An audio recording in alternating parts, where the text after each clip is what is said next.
to be a Q&A for the participants, right? Yes, we will invite questions, and I'll Abby, if you can spot if we have any questions coming up in the chat, it'd be great if you could help moderate that aspect if I miss them. Yeah, sure.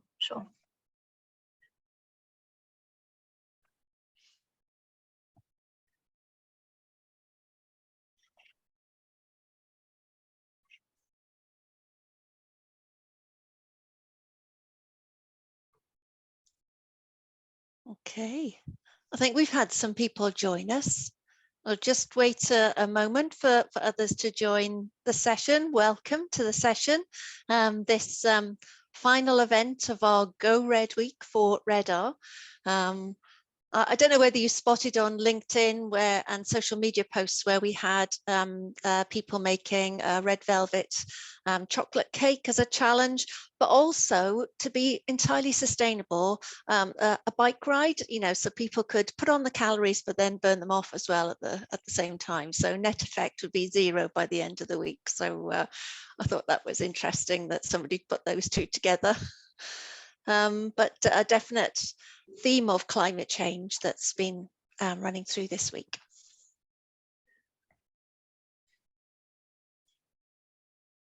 Okay, well, I think we'll kick off, given that we are recording this session. So if you missed the start of it, then people can always go back to the recording.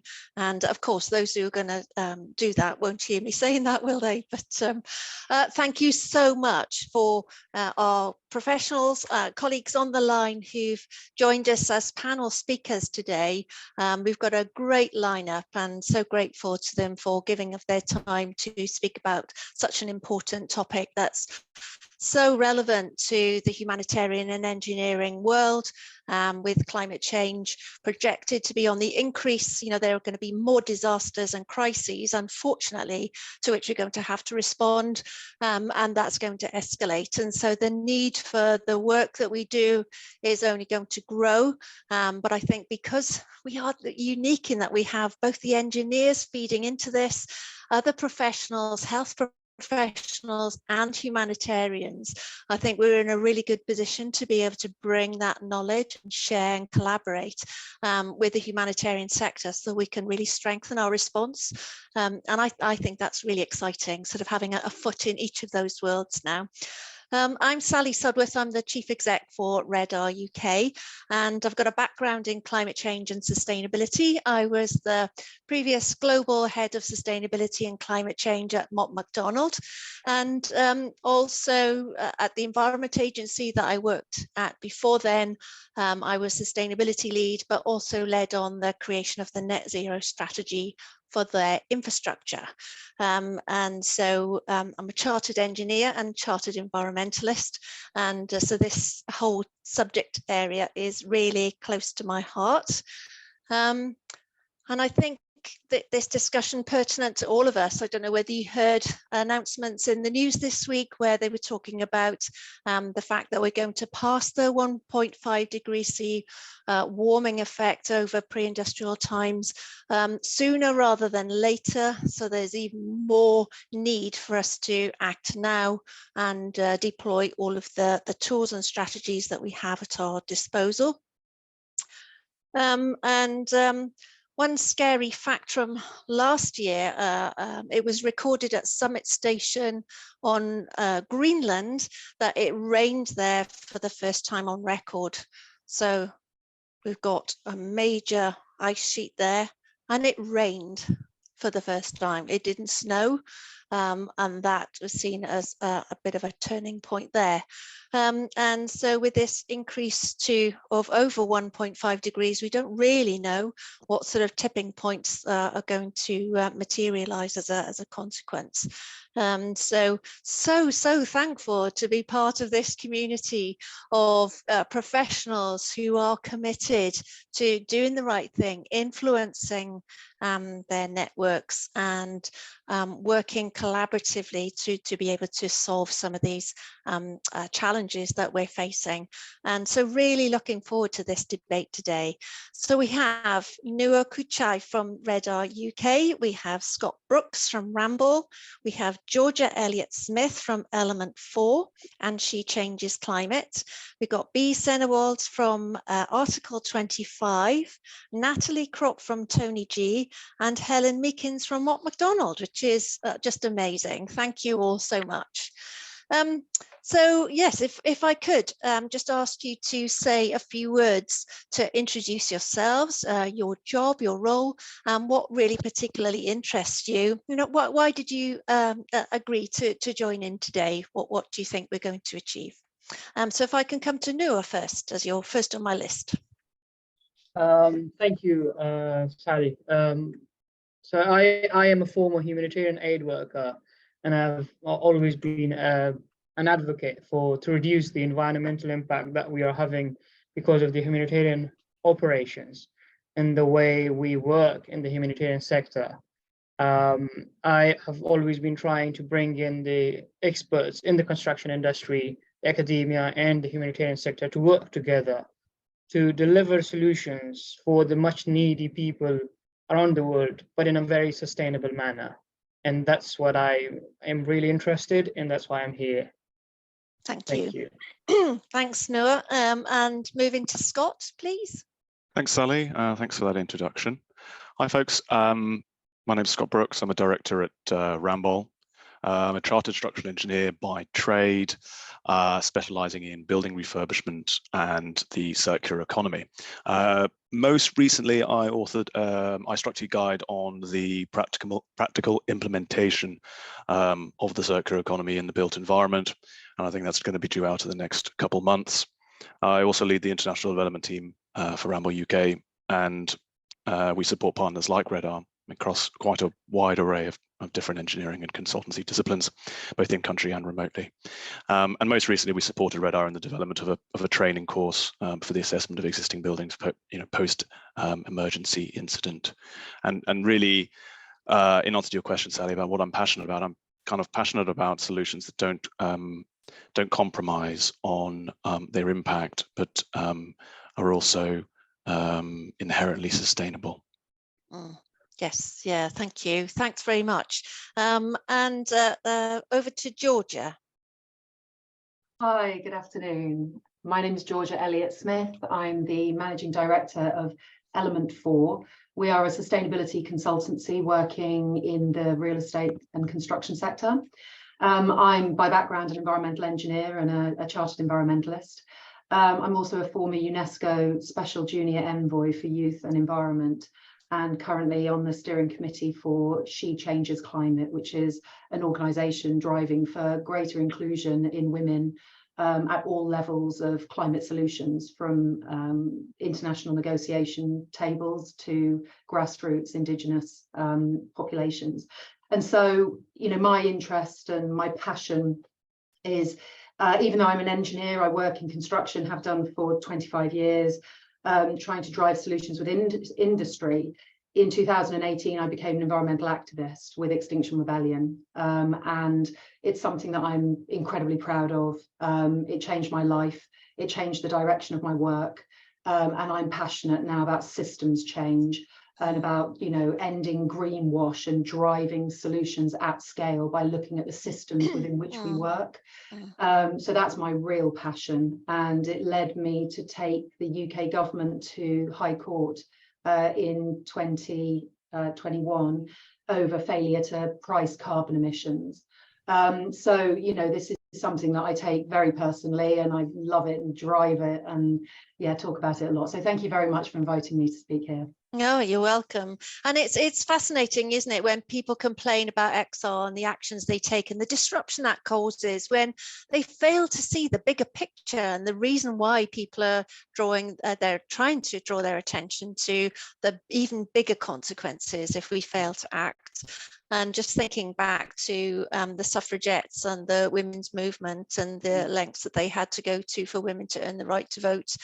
And it's quite alarming that those rights have been removed just recently, and how much more difficult it's going to be to protest and make our feelings known, and to be those professional disruptors, which is remarkable. So yes, welcome, thank you. Bea, would you like to introduce yourself? Sure. My name is Bea Sennewald. I'm the Director of Projects at Article 25, which means I'm responsible for all the design work and construction management that we do. For those who are perhaps not familiar with Article 25, we build schools, hospitals, and sometimes housing in forgotten places of the world, either in the wake of natural disasters or in the face of extreme poverty, and give a voice to people who normally have no say in what access they have to healthcare and education. We work in many different countries and work very much with the local community and bring their wishes in, and also work with the materials that are available in the local community and the methods of construction that they tend to use, while not forgetting that the quality has to be higher than is customarily done, and that our buildings must stand up beyond the next earthquake and must survive a flood. And so we build those things in. An initiative we started about 2 years ago was to calculate the carbon dioxide emissions of our construction work. And we aim to offset those on site wherever we can, and have had some reasonable success with that. So that is my take and my perspective on this discussion, which is do what you can in your own work. Maybe if you could summarize it like that. Yeah, thank you. And yeah, be really interested to hear more about the steps you've taken for carbon offsetting and what that looks like a bit later in the conversation, perhaps. Thank you. And we have Natalie from Tony G. Hi, welcome to everybody that's joined us, and thank you for having me on the panel. I'm the Sustainability Director for Tony G and Partners. We're a consultancy organisation in the civil engineering sector, and we do largely heavy infrastructure, so sort of railroad, power, marine, that sort of thing. I'm a civil engineer, a chartered civil engineer by background, and have kind of had a parallel thread of sustainability and environment in my career to date, and which has kind of led me to the point where I'm leading the charge, if you like, on the topic within the organisation. I think I'm mostly interested in understanding and promoting how everybody can take steps and get involved in tackling the issues around climate change. So whether it's reducing carbon emissions in your designs or in the construction, the advice that we give in our projects, but also how we go to work, what we do as an organisation operationally as well, and that really kind of holistic view. But also embedding it into the broader conversation about sustainability, because it's not just carbon. There's a lot else to think about, and it affects people. And others have talked about kind of working with communities and understanding community needs and delivering that in the best possible way, I think is really part of how we're going to bring all these things together, along with the conversations around biodiversity and all of the other impacts associated with it. So I think it is a holistic piece, and climate change is a good way to start the conversation.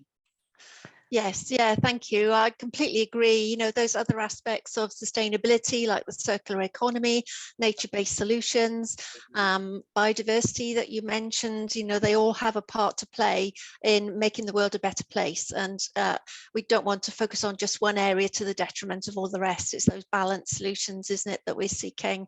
Yeah, completely get that. And yes, you know, if only we were all empowered, everybody involved in the built environment, to be able to do that, it would be phenomenal, wouldn't it, what we could achieve. So thank you for that. And last but not least, we've got Helen from MOTS. I think it's also Scott as well. Oh, so but I'm happy to go in front. So sorry, Scott, did you already speak? My Yes, he apologies. did. Yes. Sorry, yeah, I was lined up thinking I'm after Scott, so my apologies for that. Sorry, my name's Helen Meekings. I've very recently joined Mott MacDonald's. I've had a background, I'm a chartered civil engineer by training and also a chartered environmentalist, but I spent over 25 years whilst I started in civil engineering looking at sustainability, environmental, social, human rights, risk and climate change related aspects as well. I actually started my career many, many years ago at Tony G and Partners, so it's great to see you, Natalie. And I've spent most recent years working within government and also the finance sector prior to joining Mott's, looking at infrastructure and engineering more broadly, but the environmental, social, climate change aspects of that. So looking at impacts and risks and working with businesses both here in the UK and internationally around how those impacts and risks can be reduced managed. So doing a lot at the minute with Mott's around resilience, around identifying and managing climate risk and recognising that climate is at the front of the conversation, but just as Natalie was saying, it's not just about climate, it's also around the broader environmental issues, community and human rights. The take home, I would agree with Bea. I think it's really important, to look at what you can do in your own work. What can you do to contribute and have a positive impact and enable change? I think one of the things that's changed me is I had a daughter and I kind of look all the time and think, can I look her in the eye, knowing what's coming down the line? She was saying, Sally, about, the 1.5 isn't going to be met. I think a few of us have probably known that for a while, but can I look her in the eye and say to her, I did my best, I did my best to try and make this less impactful than it might otherwise have been. So yeah, anything you can do in your own work and outside of work, I think is really, really important. Thank you. And maybe we can start with you and work backwards, and others please do chip in on the first question around climate change and what does that look like for you in your organisation. We've got a bit of a mix of different types of organisations represented here on the call today. How much and the twist on it is, how much of a challenge do you face in terms of persuading colleagues that this is an important thing and that that's something that they need to embrace? How much work do you think remains to be done really to reach those people who aren't converted? I said just before we opened the call to colleagues, I was saying that often with these sorts of events we get the converted attending because they're naturally drawn to these sorts of conversations, and our colleagues who are very, very busy on other things don't see climate change as being a top priority. And it's really hard. It's not that they don't appreciate what they need to do, but they just haven't got time. They haven't got the headspace or time to be able to get their heads around, okay, well, what do they need to do differently? And so, yeah, interested in what's the sort of the scale of the challenge that you're facing, and what does climate change look like for you? So Helen, would you like to have a go at that first, and others please chip in? Thank you. I mean, it's been really interesting joining Mott. I joined them, I think 7 or 8 months ago now. And so I've been part of some of the debate and sort of understanding where Mott's is on this. I think what's really encouraging is for organisations like Mott's and the others here who come from the consultancy sector. I mean, it's taken really, really seriously. There's a lot of work going on internally to understand, our internal carbon footprint, but also, being an organisation that takes those social issues as really important, and the broader environmental issues. It's not just climate, which I think is really encouraging. As a consultancy, our impact in respect of our direct impact in respect of climate is quite small. It's office based, but actually where we do have the real impact is with our clients and trying to encourage them to consider, climate risk, resilience and impact in what they're doing, and working with our engineering colleagues. A number of us are engineers by training, so we understand hopefully understand our engineering colleagues and where they're coming from, and try and work with them and message the importance of embedding climate resilience, understanding climate risk in the technical designs that they're doing. And I think what I've seen at Mott's is that is really embedded in the way in which the organisation operates. There's internal systems to encourage people that might not necessarily think about it in the first instance to start thinking about it. And there's a lot of internal activities that take place to raise awareness. So I think that's really encouraging.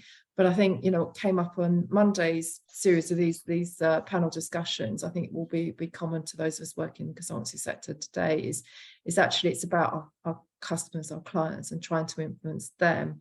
And as a consultant, you know, there's only so much you can do because you're being asked to deliver a specific service. And whilst you can have the conversations, and I'm fortunate that I'm leading the ESG side of things, so invariably the customers that we're reaching out to are already on this trajectory. So it makes life a bit easier.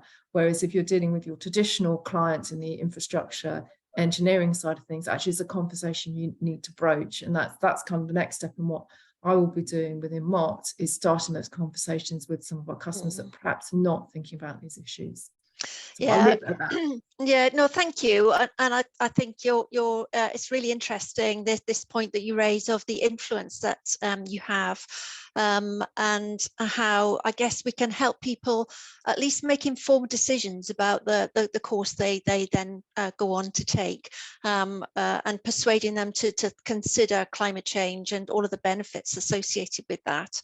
Yeah, it's interesting with TCFD, the Task Force for Climate Related Financial Disclosures, a bit of a mouthful that. I don't know whether people on the line are aware of that, but it's it's a mechanism that's been adopted by many countries and government agencies around the world that's forcing corporates, big corporates, to be transparent around how they're managing climate change risk. It's only when you force people to do it. What we haven't got is the stick. We've got the carrot, but maybe not the stick, where people will be fined if they don't do that. Every organisation is going to be impacted to a greater or lesser degree, aren't they, by either their supply chain, their asset base, their customers, their stakeholders, their shareholders, their employees. Somebody along that chain is going to be impacted negatively, and how are they managing that risk and turning it into an opportunity? Yeah, Helen, you want to come back on that? If I could add to that, because you know, as I mentioned in the introduction, my background is in the last few years has been on the finance side, and I worked for a government department called UK Export Finance and did a lot around environmental, social risk and climate change risk. And TCFD really, it's driven by the finance sector as much as anything, and this whole turning things into risk and understanding the risk to businesses so the finance sector can make informed decisions, and embedding that in the identification of climate risk as a financial risk is really, really important, and it's a real step change. So at the minute, you know, it's mandatory in the UK and it's being forced on us, but that's a really good thing, because climate has become so politicized that, you know, it needs these sticks to really get people to get past that sort of political bit and actually realize this is a business risk.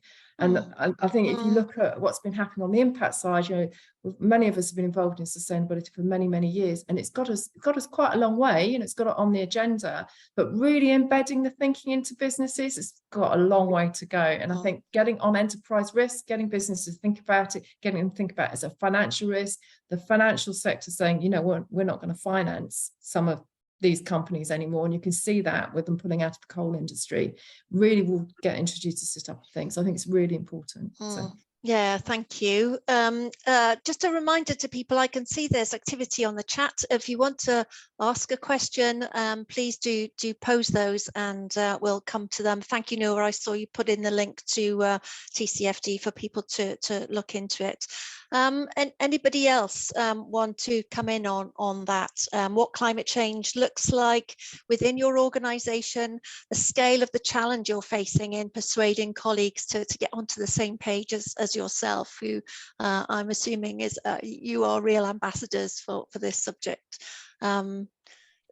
Natalie? Yes. Hi, yeah. Just to kind of echo some of the stuff that Helen said, really, about the activities that we're undergoing, and I'm sure other consultancies in the same field as us will be doing the same things around sort of past 2080 and looking at carbon and infrastructure as part of a systemic change to the way that we do business and embedding it in the requirements in the process. So even those that may be not so enthusiastic about taking it up because they're passionate about it need to take it up, because that's part of what the process tells you to do. So that's, I think, a bit of a start to the change. But I think one of the challenges that we're seeing, and you touched on it a little bit, is that engineers that are designing things have got a lot to think about. They've got to deal with gravity, make the thing work. They've got to make it safe. They've got to make it sustainable. They've got to make it financially viable. They've got to think about quality. They've got to think about management. They've got to think about programs. The list, constructability, the list kind of goes on and on and on. And it feels a little bit like, certainly for some people, the addition of, oh, and don't forget carbon in the way that you're making your decisions is just one thing too many for them to deal with, and finding ways that we can make it part of the process that isn't adding extra burden to them in terms of their thinking time and their headspace to look at these things, and giving them all the tools and support that we possibly can to make it as easy as possible. And I think that's the same with anything to do with sustainability. If you make it almost harder to do the wrong thing, then it becomes a lot easier for people to get on with it. So trying to make it as easy as possible for everybody is something that we're definitely working on at the moment. But yeah, there's a bit of a challenge there with the scale of the amount of stuff that people have to think about in their decision making. And we've already mentioned that carbon isn't the only part of sustainability to think about. Yes, yeah, and no, I don't know whether I can invite you into the conversation. I know that sustainability, climate change, net zero, that's been part of your thinking with some of the interventions that you've made when you've been involved in the camp management, for example. Some of those examples you mentioned on Monday's call, where we had a breakfast meeting on Monday, so I'd encourage people to access that video recording. That's available to you. But yeah, maybe you could, in this context, reference some of those examples. Yeah, thank you, Sally. So I've been saying this, the construction industry in the UK or around the world is at a very advanced stage when it comes to carbon emissions and calculators and the tools that they have and the knowledge that they have. Unfortunately, we do not have similar resources or knowledge in the humanitarian sector. So there's a lot of learning for the humanitarian sector to take from the construction industry, and that's why I've been always trying to emphasize on working together rather than reinventing the wheel in the humanitarian sector. We can adapt the tools, the knowledge, that just like Natalie was saying, simplifying the knowledge so it can be understood deep down in the field as well, and working with the resources in the field rather than imposing our knowledge or these beautiful glass facades and steel in the field when the resources are already very limited. Article 25 is a good example. And I hope that we will have more organizations like that who are working with nature, with people, and developing localized solutions rather than importing solutions. So when I was involved in one of the problems in eastern Afghanistan, in a village, the whole village almost had the problem of respiratory disease, and they were using gasoline for cooking in cooking stoves, and they were also using it for lighting. So almost every other person had eye iteration or respiratory disease. And the solution that the office had come up to purchase gasoline generators and provide them electricity. So as a civil engineer, I opposed the idea, and I said, we have a nearby waterfall. We can construct a micro hydropower there. So they will have free electricity, and it will have very, very much reduced costs and maintenance costs as well. So you wouldn't need to have another procurement contract to purchase fuel now for those generators. And we did that, and the whole village had electricity for free. So that is like working with nature and developing localized solutions.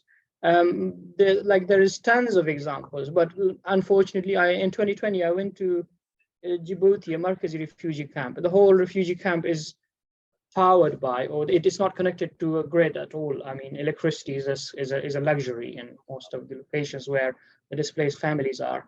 I mean, they were provided with massive generators the size of rooms that will burn tens of liters of fuel every hour to provide electricity.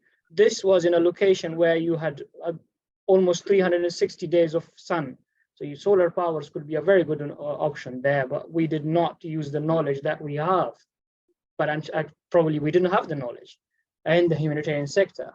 So I've always been advocating for tools. I constructed a embodied carbon and embodied energy calculator in 2019, which can calculate the embodied carbon of a shelter design. And the unique bit of that was the simplification of it. that will tell you that in your design that you're proposing, or your solution that you're proposing, how good or bad it is compared to other designs that are already existing. So yes, simplifying the knowledge and then sharing the knowledge would be the way forward. I have seen and I have actually used it as well, the humanitarian carbon calculator, which was done by Climate Charter. It's actually a tool that is developed by Supply Chain Alliance, Sustainable Supply Chains Alliance, and it is done to enable humanitarian aid workers to calculate the emissions because of logistics. And sometimes we would think, okay, a tent would not have that much of emission because of its logistics, because it's just a simple thing, and maybe 500 of them can go into a lorry. But imagine when tents or shelters are produced in China, India, or Bangladesh, they are stored in Hungary or Dubai in fully air-conditioned warehouses, and then they are transported back to Afghanistan to be delivered to people in need.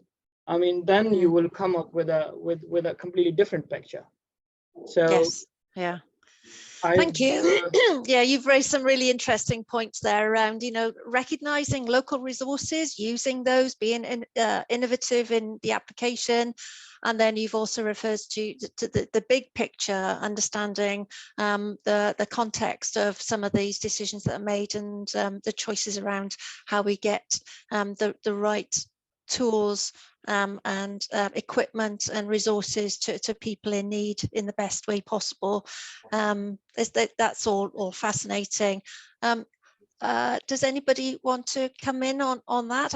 I was going to go back to... I'll chip in. Yes, please, Scott. Thanks. Yeah, no, I thought Noor's point there about, in a way, it's kind of all too easy and possibly a little bit lazy to suggest that the progress we're making in the developed world can be sort of ported over, and we can say, we're doing equally well in carbon counting, and therefore that's going to be, quite impactful in international development. Well, we know that's just not the case. We're looking at ways to measure, and we're looking at ways to reduce emissions. But we look at developing countries, and they're a step more advanced in terms of their level of exposure to those increasingly acute effects of climate change, and as well as access and availability of secure energy. And so, at Ramboll, we come back to your original question of, how are we phrasing it? We always talk about closing the gap, and that closing the gap is kind of the difference between what is being done and what is right. And I always talk about this sort of one world mindset, which is that if we operate as an international company, if we operate in markets that are adjacent to areas that or regions of the world that are suffering, we have almost a duty of care and a responsibility that, if we're benefiting from sort of the commercial rewards of operating in that space, to kind of act and act as possibly a stick in a lot of instances, because as we've discussed earlier, the carrot just isn't fit for purpose in a lot of cases. And I think it's interesting as well, because we talk about our individual influence. We talk about, I think 2 people mentioned that. I think the figure that I have is the structural engineers have a carbon influence in their projects, something of like 150 times that of a non-engineer, which is just absolutely crazy. But it's not just that. If you're as I said, if you're an international consultancy, it's not just the sort of carbon influence as an individual. It's the fact, it's the reach, it's the breadth at which you can touch projects and influence and make those critical changes. Yes, yeah, and having that local perspective and being humble in our approach to working with local communities. I forget the name of the person who was on the Today program this week, who did say that he was speaking about Bangladesh and saying how much better prepared they were, because they're already dealing with the impacts of climate change risk. They have mechanisms in place and infrastructure to support local communities. And he said we're much more disadvantaged in the developed world, where we're carrying on making all of these decisions, doing things in not the best way. And he said that we are ill prepared. I should have made a note of his name. He's a recognized speaker from Bangladesh. Maybe somebody will help me in the call, a recognized expert there. But he makes a good point that, we've been very arrogant if we think we have all the answers, when we've got much to learn from local communities who've been dealing with this for a number of years already. Bea, can I come to you, because I'm fascinated by the work that you might be closer to this with the communities with which Article 25 has been working. I love the idea of how you've been looking at carbon offsetting and carbon reduction as you go. You know, what can we learn from that? I'm guessing you're so acquainted with climate change and with your organisation, but yeah, I'd be interested to hear your perspective. Sure. Well, on the previous question, I don't have any problems persuading anyone, any of my colleagues, or any of the engineers who work with us pro bono and very kindly give their expertise. Everyone's very much on the same page, if not ahead of me, on what we should be doing. So that bit is well looked after. So when we looked at carbon, it came out of a talk I went to. I'm an architect, and it was a talk given by an economist about how the circular economy should work and how one can reduce carbon. And I thought, okay, well, you can't get to zero, but we have a big advantage in our work in that we have almost no operational carbon, because none of our buildings and none of the communities we work in use things like air conditioning. So that's a big step in the right direction. We don't use heating either. Normally, we use the sun and the capability of construction materials to store heat for heating, and we use breezes, ventilation, and some of the effects you can get by layering horizontal surfaces to create cooling. We use that for air conditioning, and it costs nothing to operate. And so we start out in a good place, but we still build with building materials, and they still will have embodied carbon. And we don't have access to some of the fancier things that are being developed, like very special concrete and high-tech lower carbon materials, because we work in places where concrete is made in a wheelbarrow, and you're going to buy what you can get at the local shop. You're not going to get something fancy from Europe. So we have to deal with that. So all our buildings essentially have concrete foundations because they need to stand up. And that's simple. Everyone knows how to do it, and we do it that way. And we use otherwise materials that are local. We try to use compressed earth, which is very friendly in terms of carbon emissions and other sustainability as well. But we can't always. We work in climates that are very wet, and even compressed earth doesn't really like that. It tends to melt a little bit at the edges. So we also can't count on maintenance. Once built, our buildings just have to fend for themselves. So we do use other materials. We use brick, for example, but our brick is not made in a gas kiln. It's made in a kiln that's fired with rice husks.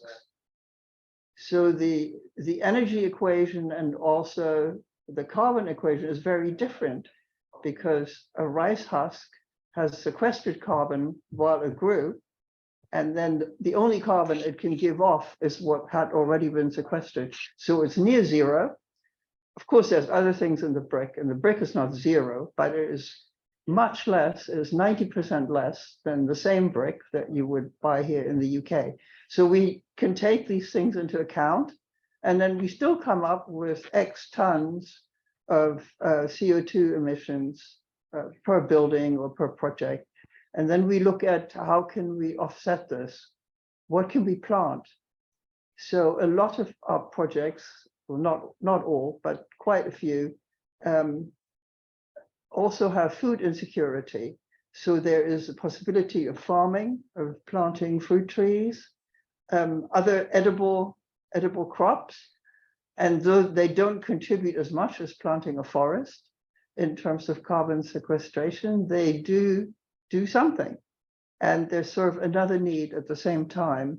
So as I think other people have mentioned, it's not just about carbon, it's about the whole picture and getting everything to work together. Thank you. So that's, I can talk much more, but perhaps that's enough for right now. So one of the projects that I was involved with a number of years ago was in sub-Saharan Africa, building crop food storage centres, so that the local communities weren't at the vagaries of the market, that they were able to store their own produce and then were able to sell the excess grain at the right time for them. And it just created a little sort of positive microclimate where people were able to get on top of their finances and create a little bit of wealth that then the whole village and community benefited from, that then resulted in more children going to school and better nutrition and better health. And it's amazing how some small interventions working with local communities can have such an impact. And I think it's having the communities promote what they need, though, it has to be the starting point, doesn't it, rather than us thinking that we as engineers or other groups know what they need. It's that having them being community led. So and then the associated savings in carbon with the crops that were saved then and that were kept healthy and nutritious, rather than maybe rotting through not being stored properly. Yeah, sorry, Bea, were you going to? Yeah, I was just going to say, absolutely, one needs to go with an open mind and ready to learn.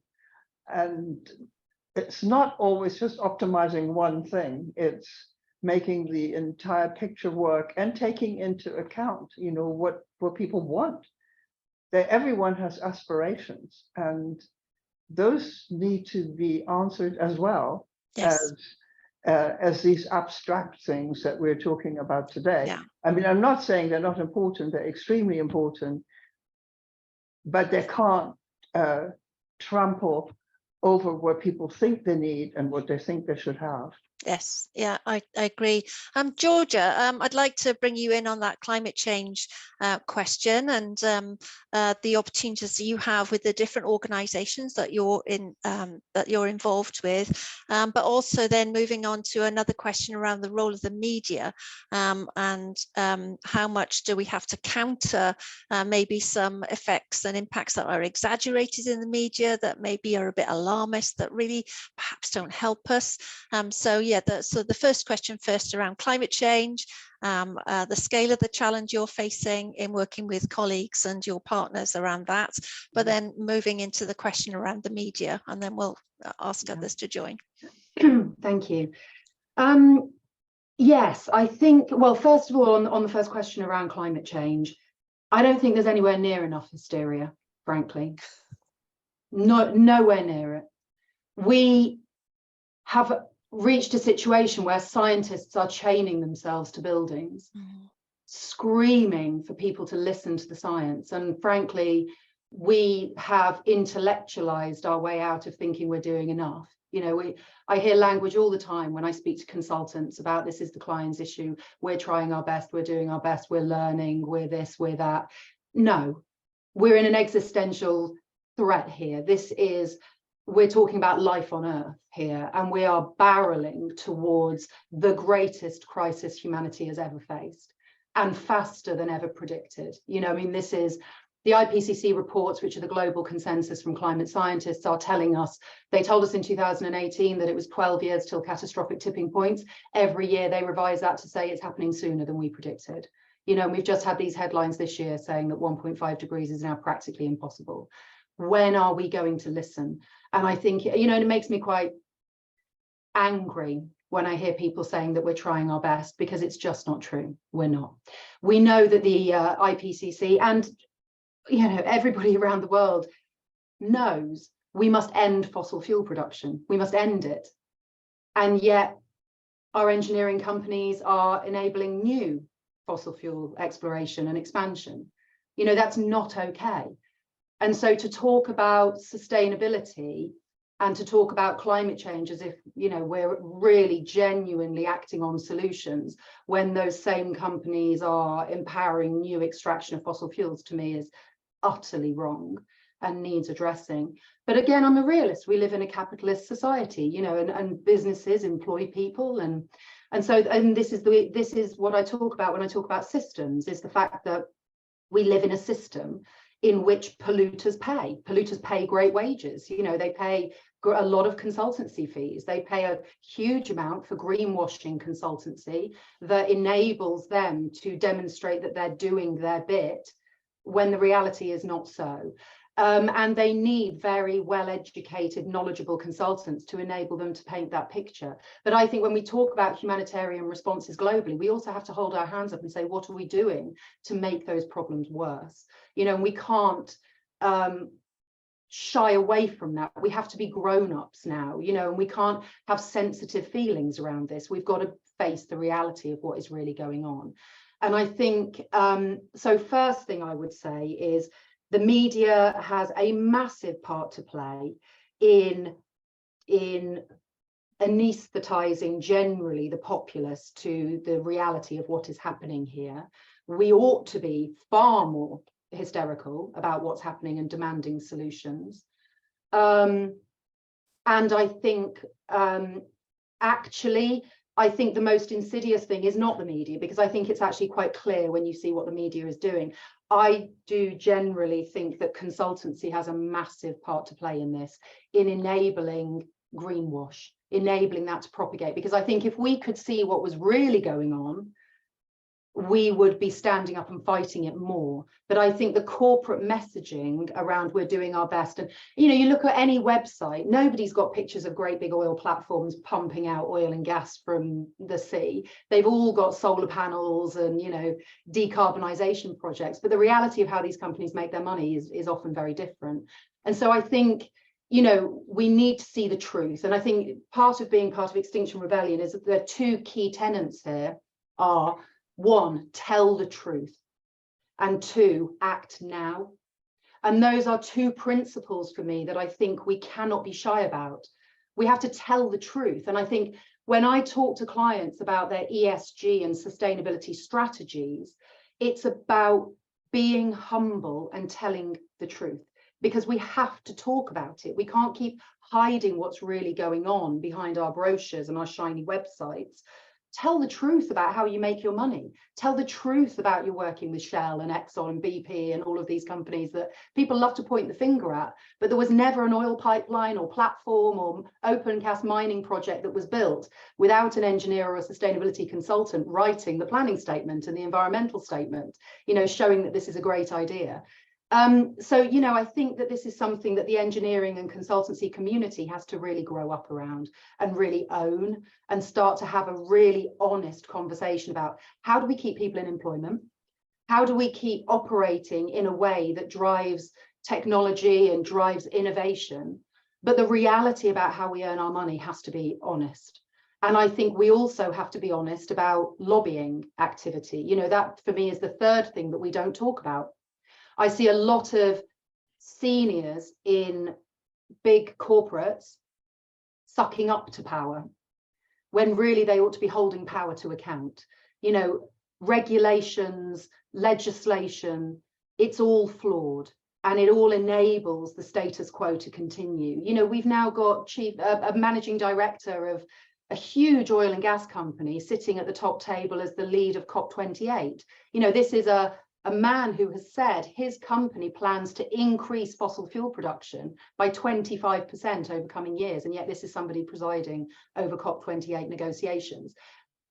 Now, I fully expect at COP28 to see the sustainability directors of all of these big companies going and sitting on panels and being terribly nice and talking about what they're doing, you know, as part of the solution. What I don't see is them holding power to account and boycotting these. Okay. You know, and I think that's something that we as a community need to grasp. So yeah. Right. Georgia, so can I ask a question on that? Well, she's thrown down the gauntlet there, hasn't she? That we are not doing enough. Yeah. You know, carbon capture technology isn't going to save us. Are we hiding under greenwashing?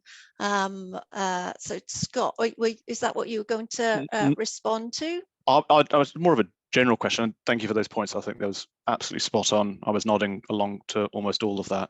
It was more of a question. I just appreciate your opinion on something, which is this idea of climate colonialism. And often what you were talking about there was in the context of the developed world. And obviously what the discussion here today is predominantly the developing. And so we say, well, what is our right as those that have benefited from 2 centuries of economic growth using fossil fuels, a lot of the time at the expense of the global south, to tell them now that they're not, they shouldn't be doing that. They shouldn't be going on their own just transition, their own journey to the point where they can self-sustain. I mean, there's been numerous studies that have shown that in order to get to a place of low carbon or green energy, you have to go through the spike of high intensity fossil fuel energy. And obviously, if we look back and we backcast, obviously that's all we can go on. And I understand we need to tread new ground and forge new sort of frontiers, but there is, yeah, just really interested in your opinion on that. I think it's a very, very interesting point. And I, you know, as part of She Changes Climate, we are very much engaging with global south, you know, leaders, indigenous leaders, people from those communities who they are bearing the brunt of climate change, and yet they're being told that they can't exploit the same resources in the same way that we have, you know, whether that is fossil fuels or whether it's slavery or all of those cheap resources that we have used to grow our economy and put ourselves in this position of luxury, we're now saying are bad and naughty global south, you can't use those same resources, you know. So I think that puts the moral obligation on us to go further faster, you know, and I think that means that all of our responsibility, you know, what on earth is going on with Rosebank, you know, and the UK developing vast fossil fuel extraction projects while saying that they're a global leader, you know, consumerism, everything that we consume in this country, which is excessive, generally is produced in China, and yet, you know, we wag our finger at China and say, look at their emissions. You know, we are not tackling our homegrown issues, which we have the economy, the ability, the education, the networks, the access to finance to go so much further, so much faster. And we should be taking on that responsibility rather than saying, well, we've decarbonized our economy, so you should do that with yours. You know, and I think in that way, the lessons, the technology, the finance, all of those things that we have access to here, sorting out what we're doing here first and taking on that moral obligation to go further, faster, and then rolling that out and supporting development in other countries that enables them to frog leap over the most polluting lessons that we've learned into faster, better technology. Yeah, in Africa we've got amazing examples, haven't we, where they've dispensed with the landlines and much of the banking infrastructure, and they've gone straight to mobile phones, and they use the credit system on their phones to pay. And I know women who are living in mud huts with gross thatched roofs with a solar panel, and they're charging a smartphone. So this juxtaposition of sort of smart technology with quite humble dwellings, that is fascinating, and I think there's a lot to learn. Helen, you just raised your hand there. Do you want to come in? I just wanted to raise a human rights issue, actually, because I think there's another layer to this, because if you look at where the vast majority of solar panels are manufactured globally, it's in China, and there are, I'll be quite careful what I say, but I think there's some recognised human rights issues associated with the manufacture of the vast majority of solar panels. So I wonder whether in some of these solutions, there's something there to enable those manufacturing facilities to be built elsewhere in the world, and those sort of more human rights, social issues to be considered in how that develops elsewhere in the world, because there's opportunity there, you know, for other countries to develop off the back of a green revolution, wanting to use a term, and then also sort of hopefully engage on some of those human rights related matters as well. Natalie, Tony G, not doing enough. Greenwashing. I think it is a massive challenge. It really is, because you see in the marketplace all the time, media and of businesses stating that they've gone net zero, or they're carbon neutral, they're using low carbon concrete now. But actually, when you dig into what they're doing the thing that is the market norm today. They're not doing the thing that is taking you to net zero. And I think as consultants, when we're trying to push those solutions, there's an argument to say that there is a step that we need to go through for our engineers to understand that what they do can be sustainable now, and it is a step on that journey already, and but we need to go further, and we need to go there faster, admittedly, but we are already going in that direction and recognizing some of the good stuff that they already do, and then building on that and not thinking it's something brand new all the time. But I think as consultants, we've got a role to really push those newer technologies and not just say we're already doing great things and we're already sustainable and perfect and fantastic, and we're not. We're doing our best within the constraints that we've got, but we definitely could be pushing harder. But you can't do it on your own.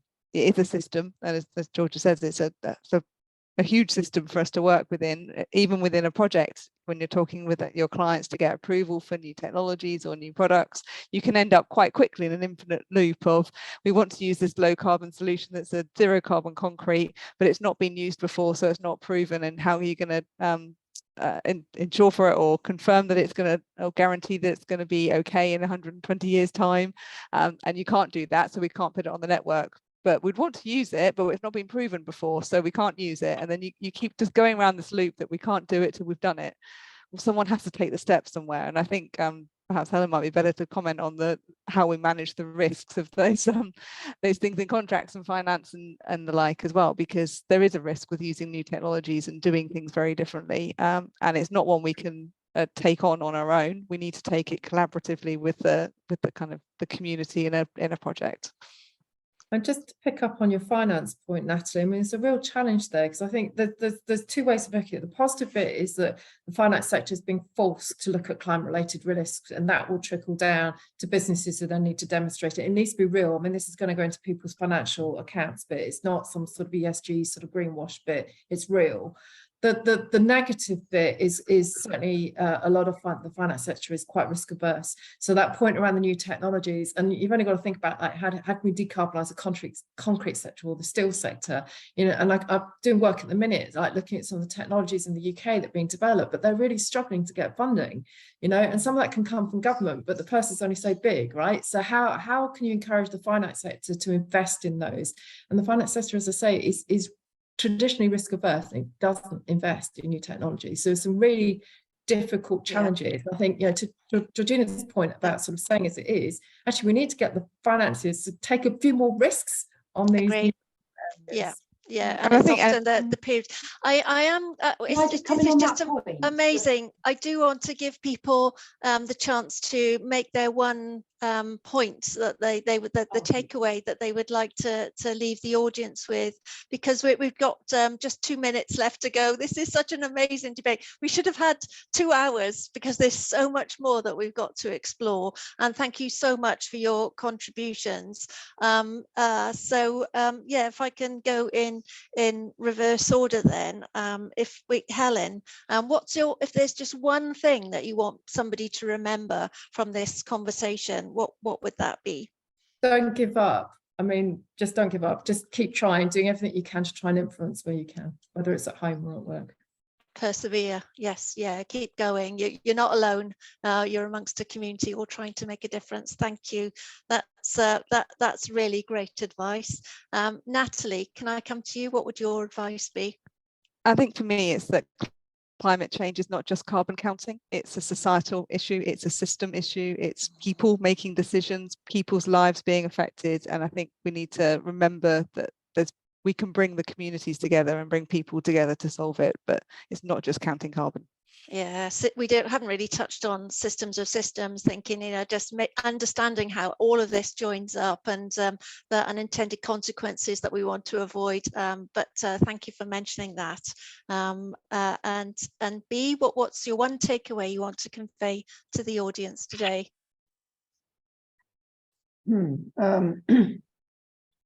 I think do what you can in your own work is probably an excellent place to start. If everybody really looks at that and says, okay, I can do this, I can do that, and I can influence some other people, but if I don't do these things myself, then if everybody just influences, nothing will happen. That's amazing. Yes, yeah, I think that would be just superb, wouldn't it? That the step change that we would make together across the whole industry, if everybody just did a little bit of what they can do, we would start to move forward and gather momentum. I think that's brilliant. Scott, what's your takeaway for today? Oh, I think it's probably that, you know, we as engineers, I know we're not all engineers here, but we mostly are. We have actually, you know, we take for granted how uniquely we are placed to steer the ship. And in a way, it's not just an opportunity, it's almost an obligation to lead from the front and that is through specifications, but actually it's getting into the room as early as physically possible and having conversations with the power brokers of these projects, because often we feel like we're victims as well because we get around the table too late and the decision has already been made. But I think that again is no excuse, and I think we can do better. Yes, yeah, thank you. Yeah, leading from the front and having that obligation. Yes, yeah, agreed. Georgia? I think my takeaway always when I talk to people is not just to think about change and doing better, but to think about impact and think about, is what I'm doing, does it matter? Because we can all get busy just focusing on what's in front of us, but we need to really think about the systems within which we're operating and how our influence can change things. You know, we're all part of networks, we're all influences in our world. Recycling your plastic bags makes no difference, frankly, but being a professional in a room with a network who can change industries' ways of working by working with professional institutions and working with other professionals, that matters. Lobbying ministers, to change the regulations that prevent us doing better, that matters. So think about what matters, not just being busy trying to do things. Yeah, thank you. Using our voice and thinking of the impact. Yes, thank you. What amazing pieces of advice here. I'm going to write a book on these points. Noor, you've got the last word. Thank you. My take or my message to the humanitarian sector through this platform is that please don't reinvent the wheels. Use the resources and the knowledge that's already there. Work together. This is a global problem. It's not a problem of construction or education or health sector. It's a global problem. It's a universal problem. The only way to tackle is to work together. Thank you. Well, a wonderful thing to message to end on. Thank you so much I'd like to thank my panel speakers. Thank you. And thank you to everybody else who's joined us. And what amazing advice, if we can all heed that, the world would be in a better place. Thank you so much. Thank you all. Bye. Many thanks. Goodbye. Bye. Thank you. Thank you. Bye-bye. Bye all.